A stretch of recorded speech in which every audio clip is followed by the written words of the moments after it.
Assalamu alaikum. I usually give this spiel before people start talking, but I'm gonna give it now. So usually when I do something, whether it's speaking engagements or modeling, but usually speaking engagements, I usually do this thing where I get very, very afraid. I know if you guys follow me on Instagram, you guys are like, oh, no, that's not possible. Leah V is just on all the time, but I do get scared at speaking engagements, and a lot of us speakers do. So I need you guys to give me energy, right?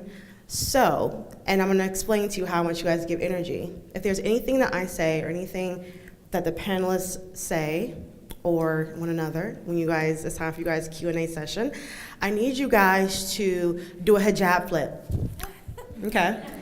If you're feeling it, I need you to flip your hijab. If you are not in hijab, I need you to flip your hair, whether it's a mini fro, whether it's long hair, curly hair, wavy hair, no hair, I need you to flip it, okay?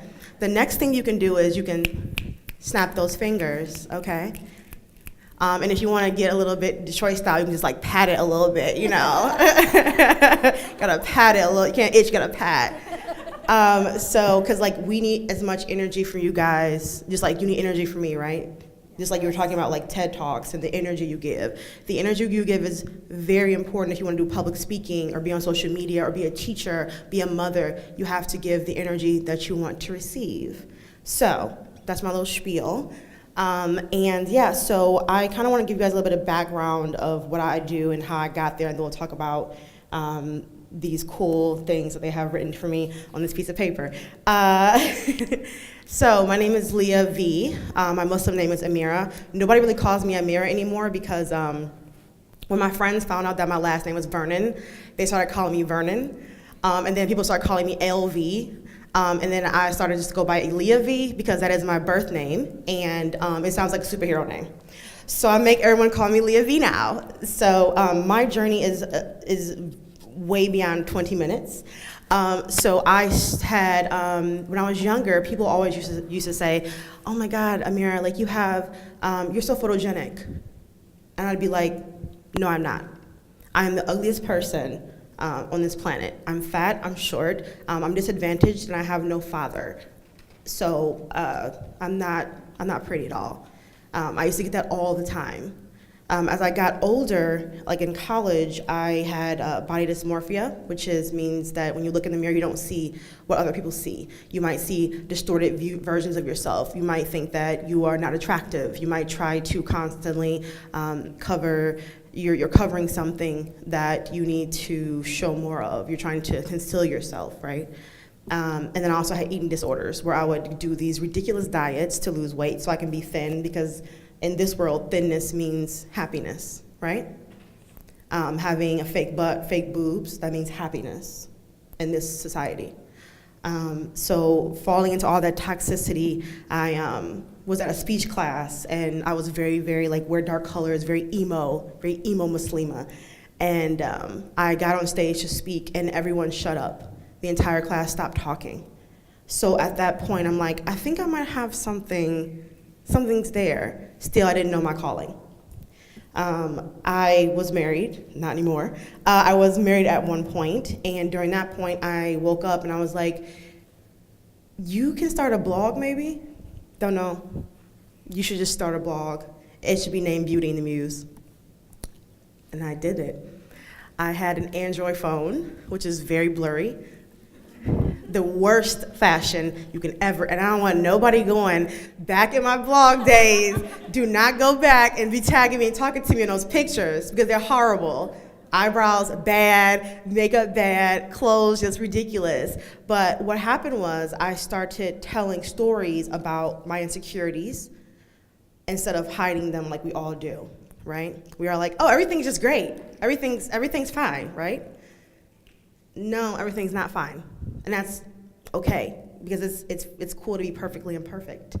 And I've embraced thank you, hijab flip. I embraced my imperfections, and as I started to do that, people around me started to fall off, people that weren't meant to be there. And then I ended up getting divorced. And I remember when I got divorced, I went on Instagram, because I've been blogging for a couple years, And I was just like, I was mad at the world. I was mad at everybody who just said I was never gonna be anybody. So I went into like this rant. I'm just like, I'm telling everybody right now that it's about to be real on the internet. I'm about to be raw and I'm about to be gritty, and if you don't like it, you're gonna follow me. Like, I was mad. I was so angry. And so everyone was like, yes, angry black Muslim girl, let's do it. And I was like, yes. And at that moment, I told myself that I would never allow anyone to shush me. I would never allow anyone to tell me to shut up. You talk too much. Stay in your place. Go hide somewhere in the corner. No matter if I was thin or skinny or dark skinned or black or Middle Eastern, wherever I was from, I was not going to be quiet anymore. I was not going to silence myself. And so here we are. I've been flown out and put in a fancy hotel on the 33rd floor. And I was like on Instagram, like, oh my God, such a fancy hotel. And now I'm here because I've began living in my truths. So, with that being said, we're talking about imposter syndrome. So, despite all the things that she said, because I've been featured a lot of different places, I still have imposter syndrome. And I think it actually gets worse as you start doing more things.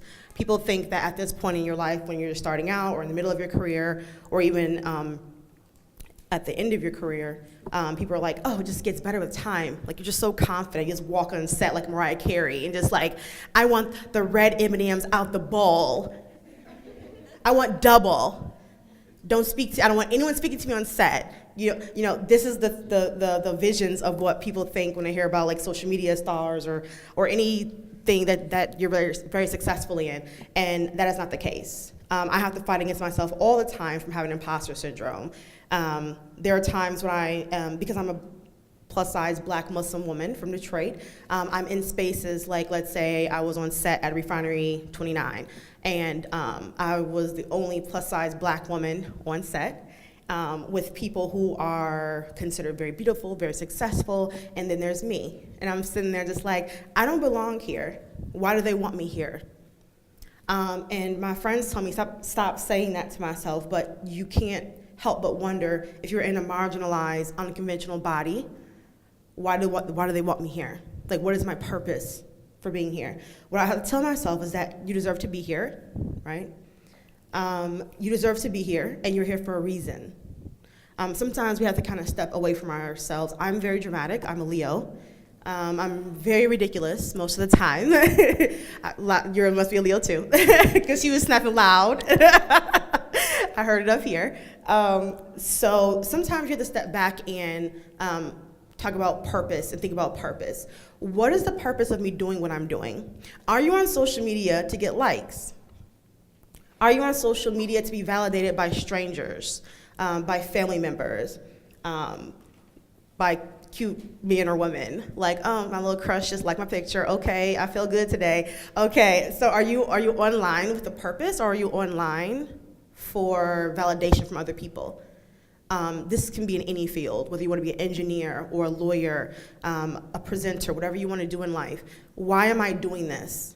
And for each and every one of you, it's going to be a different answer, right? But when we talk about imposter syndrome, you have to constantly will yourself back to what your purpose was when you started. When I first started blogging and Instagram influencing, I wanted to be flown out everywhere for free, do as less work as possible, and look very cute on the gram.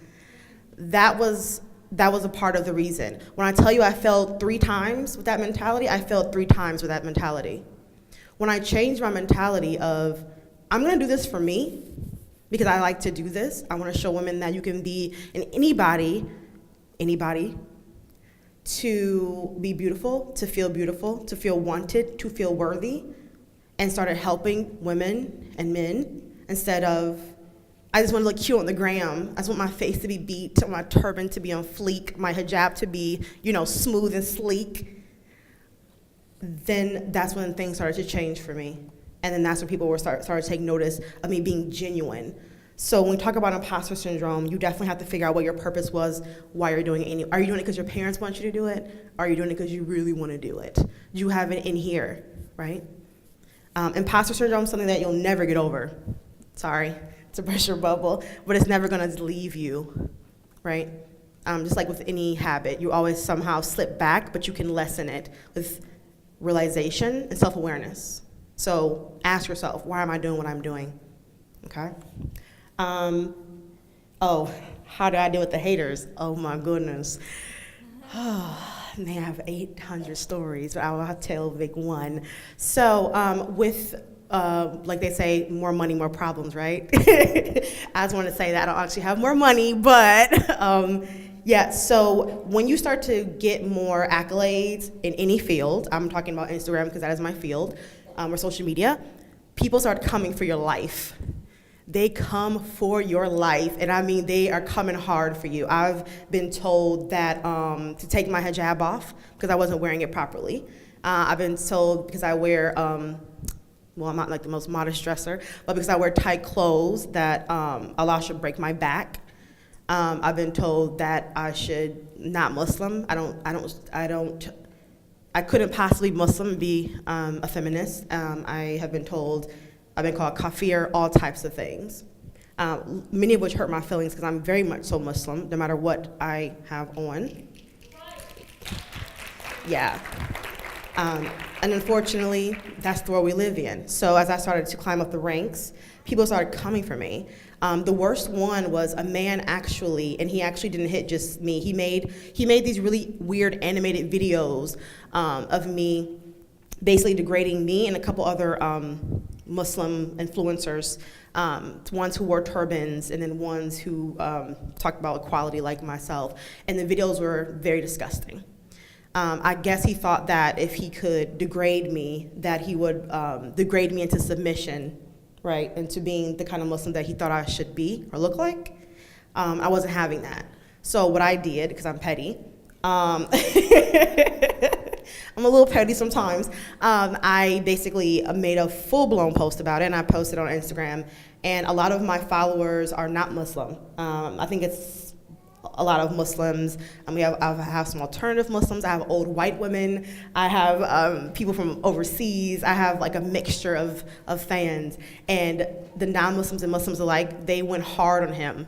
Like they were sending him messages. They were on his page. They got his entire page shut down. Yeah. So that's why it's very important, like you were saying, to be vocal and understand your voice and understand your community. Like you have everybody in here, we're a community, we're a family, right? We're connected by Islam.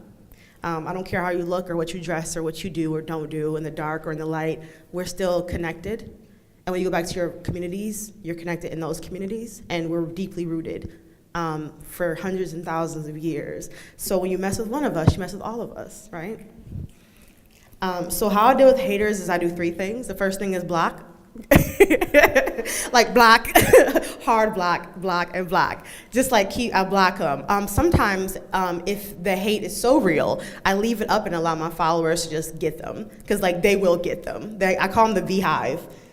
Not the B, the V. For Vernon, I know I'm really lame. I didn't actually make that up, somebody else made that up, so I'm not lame sometimes. So they get them, and like will really get them. And if it's kind of like slight ignorance, but not too much, I might educate them. But it's not our job to educate everybody, right? Like many African-American women, dark-skinned women, and women of color, we always have to feel like we have to educate everybody. Okay? Oh, good. Cardi B in here. It's not our job. No one sent you an invoice to educate them, right?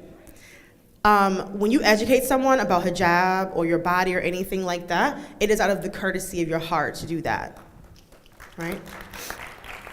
So if I choose to educate you, that is my choice. White women, usually white men don't have to educate, unfortunately. They don't have to educate. We have to always educate, and that's not fair. If we're fighting for inclusion, then it has to be equal. And if one doesn't educate, sorry, then none of us need to educate. Now, if it is a situation where it's like, Google's real, I'm just gonna let everybody know. A lot of things you can just Google, and if things you don't understand, definitely hit up a Muslim and be like, hey, kind of confused about this, and then we can educate or not. But yeah, that's how I deal with haters, is you basically have to block them, unfortunately. I mean, sometimes the hate just be too real, so. Am I missing something? Oh. We've got a bunch of questions. Oh, wow, okay. So I'm gonna stop my spiel and we're gonna go to the questions. Well, thank you.